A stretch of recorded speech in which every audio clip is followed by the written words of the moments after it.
পথের ক্লান্তি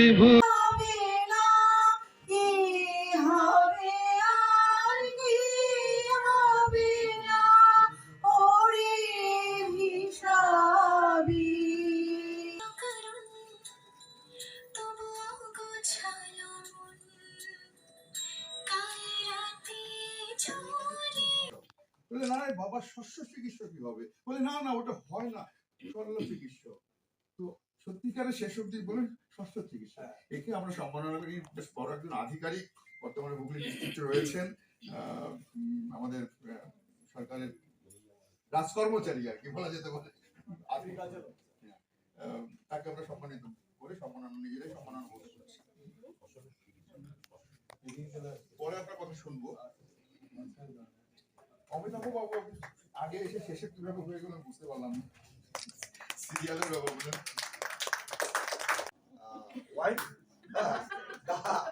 যেহেতু এই কবিতাগুলো আমার অনেকে মনে আগে কমপ্লেন করেছে, হয়তো ভাবছে কারোর সঙ্গে লিখছে, অনেকে বেশি রকম লিখি তো প্রেম করে, কিন্তু সেটা না, আমি কিন্তু লিখতাম কোথাও একটা জায়গায় বসে।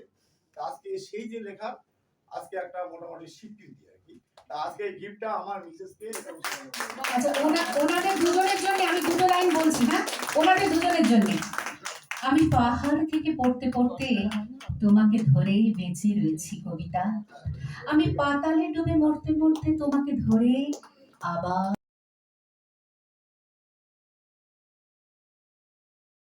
প্রথম কবিতাটা হচ্ছে শৈশব। যখন আমাদের 6-7 বছর বয়স থাকে, আমরা ভগবানের সঙ্গে তখন কথা বলি, তখন কোনো কিছু থাকে না, একটা ছোট্ট বাচ্চা ওই প্যান্ট পরে কখনো পরে না, এরকম একটা বয়স, কিন্তু ওটা খেজুর গাছের রস খেতে খুব ইচ্ছে হয়েছে। ছন্দে একটু বলে দিই, এইটাকে বলছি আমি কৈশোরকে।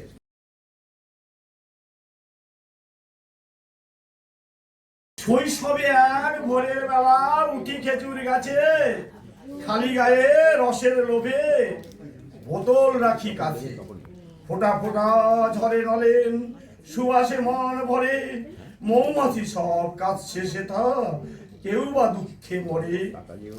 পা রেখেছি গাছের ভাজে, গাছ ধরেছি কষে, ডান হাতে বোতল লাগাই বোতল ভরে রসে, পিপিলিকা যাচ্ছে কেঁদে উপর নিচে হাঁটে, কামড় মোড়ে কুটুত করে বেলটুল নাই ঘাটে, চুরি বিদ্যা বড় বিদ্যা না করিলে ধরা, মালিকের ভয় হৃদয় মাঝে না পড়ে হাত করা।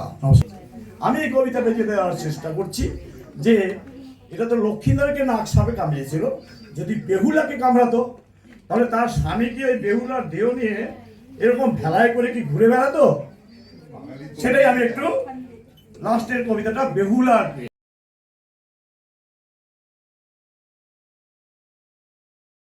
মনসার কুনজরে পড়ে সব হারায় সদাগর, তবু সে রাজি হয়নি পূজা দিতে মনসার, একমাত্র পুত্রের বিয়েতে বানাইল ওর বাসর, বেহুলা হবে তার পুত্র বধূ, পুত্র হলো লক্ষিন্দর। মনসা বুদ্ধি করে পাঠালো হেতা, সরু সর্প কাল নাক, শ্বশুরের দোষে কপাল বন্ধ, স্বামীকে খেলো নাক। সতী বেহুলার দুঃখ কাহিনী গ্রাম বাংলার ঘরে ঘরে, কলার ভেলায় ভাসে বেহুলা দংশিত বরে প্রাণ তরে, কেউ পচে দুর্গন্ধ আকার বাতাস, খেয়ে নাই কিছুটা মাছে, মৃতপতির হার কুড়িয়ে রাখে প্রাণ ফিরবে যে পিছে, আকাশ বাতাস কেমন মুখরিত সতী বেহুলার দুঃখে, ঈশ্বর কখনো নয় এত নিষ্ঠুর, দুধ পাঠায় সতীর সুখে, যদি এ ধারায় বিপরীত কিছু হয়, সর্পনাগে দংশিত হয় নারী, কোন লক্ষিন্দর কি চড়বে ভেলায়, প্রাণ পেতে করবে আরতি, সবাই ভাববে আপদ বিদায় হয়েছে, আবার ছেলের দেব বিয়ে, ধন দৌলত আবার নতুন করে পাবো, অপয়া বেহুলার বিদায়ে। যে নারীর প্রেম ভালোবাসায় প্রতি প্রাণ ফিরে পায়, সে নারীর প্রতি অসম্মান কি বিবেকবারের মানায়? প্রেম ভালোবাসা কি একতরফা? নারী শুধু মুখ বুঝে হবে? পুরুষ না হলে নারীর সমগতি, নারী একদিন মুখ ফিরাইয়া লবে। নমস্কার।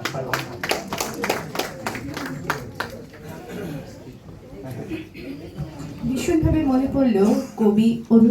আচ্ছা ও আজকের এখানকার প্রোগ্রাম হচ্ছে আলো অন্তহীন, এবং আপনার তার সাথে হচ্ছে প্রেমের বই আপনার আজকে প্রকাশিত হয়েছে বই মেলাতে। তো সেটার সম্বন্ধে একটু যদি কিছু বলেন। আসল কথা কি, আমি তো অ্যাকচুয়ালি সায়েন্সের ছাত্র, বিজ্ঞানের ছাত্র, অ্যাপ্লাইড সায়েন্স এগ্রিকালচার স্টুডেন্ট। তা সত্ত্বেও এই সাহিত্যটা আমার খুব ভালো লাগছে। 2018 সাল থেকে আমি একটা দুটো কবিতা লিখতাম, আজকে 7.5 বছর হলো। তা আজকে আমার অলরেডি 7টা বই প্রকাশ হয়েছে। প্রথম যেটা বই 2014 সালে হচ্ছে আধুনিক কৃষিকতা, যেটা কৃষকের খুব কৃষিকাজে লাগবে, বাড়িতে ছাদ বাগান বা ফুল ফল চাষের জন্য লাগবে। আর তারপরে প্রেমের বলে গতবার বের করেছি। আর একটা হচ্ছে যারা হচ্ছে গ্রামের লোকগীতি বিভিন্ন সমস্যা নিয়ে তারপর গানের মাধ্যমে সেগুলো কি করে সমাধান করা যায়, ওই বইটার মাধ্যম আছে। তা আজকে আমি যে লেখাগুলো লিখলাম আমার খুব ভালো লাগছে। মহাবর্গ সাহিত্য এখান থেকে আমাকে গোল্ড অ্যাওয়ার্ড পুরস্কার দেওয়ার জন্য, যে আমার যে এই যে মানুষের দুঃখ সুখ দুঃখের কথাগুলো লিখে নিয়ে এসেছি তার একটা স্বীকৃতি স্বরূপ পেলাম। এই জন্য আমি নিজেকে গর্বিত মনে করেছি। আপনার নামটা একটু পরিচয়। আমার নাম হচ্ছে হরষিত মজুমদার। হর্ষ মানে আনন্দ, হরষিত মানে আনন্দিত, মানে হরষিত মজুমদার। আর আমি হচ্ছে, আমার বাড়ি হচ্ছে বর্তমানে জলাই স্টেশনের পাশে। আমার বাড়ির আর একটা বৈশিষ্ট্য আছে, সেটা হচ্ছে আমার বাড়ির দোতলায় একটা সবজি বাগান আছে, জৈব সবজি বাগান। 2017 সালে মাননীয় কৃষিমন্ত্রী পশ্চিমবঙ্গ সরকারের পূর্ণাঙ্গ বসু ওই ছাদ বাগানটা আমার দেখতে গেছিলেন, এবং আমার 100-র উপর সদস্য আছে যারা আমার বাড়ির ছাদ বাগান দেখে তারা জৈব সবজি ফলাচ্ছে, এবং তারা আমার কাছে পরামর্শ নিয়ে আধুনিক যে সবজি আছে সেগুলো ফলাচ্ছে, এবং জৈব সবজি খাচ্ছে, তাদের শরীর স্বাস্থ্য ভালো থাকছে। নমস্কার। ঠিক আছে।